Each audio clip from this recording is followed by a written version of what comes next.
بدھ سے کورونا وبا کے پیش نظر دنیا کے 20 ملکوں سے سعودی عرب آنے کی پابندی کے بعد تارکین وطن خروج و عودہ اور اقامے کی مدت میں توسیع کے حوالے سے استفسار کر رہے ہیں۔ محکمہ پاسپورٹ کی جانب سے اس بارے میں جواب میں کہا گیا ہے کہ جو افراد بیرون ملک گئے ہوئے ہیں، اس دوران اگر ان کے خروج و عودہ کی مدت ختم ہو جائے تو اس میں اضافہ ممکن ہے۔ خروج و عودہ کی مدت میں اضافے کے لیے غیر ملکی کارکن کے کفیل کو یہ اختیار ہے کہ وہ مقررہ مہینے کی فیس ادا کرنے کے بعد خروج و عودہ کی مطلوبہ مدت میں توسیع کرا سکے۔ جوازات نے غیر ملکی کارکنوں کے اقاموں اور خروج و عودہ کی مدت میں توسیع کے لیے سہولت ابشر اور مقیم اکاؤنٹ پر فراہم کی ہوئی ہے،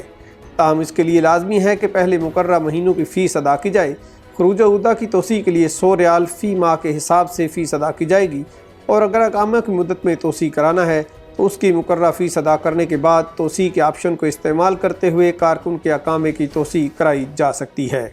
واضح رہے کہ گزشتہ برس بھی کورونا اور لاک ڈاؤن کی صورتحال کے پیش نظر چھٹیوں پر گئے ہوئے تارکین وطن کے اقاموں اور خروج عودہ کی توسیع میں 2 مرتبہ مفت توسیع کی گئی تھی۔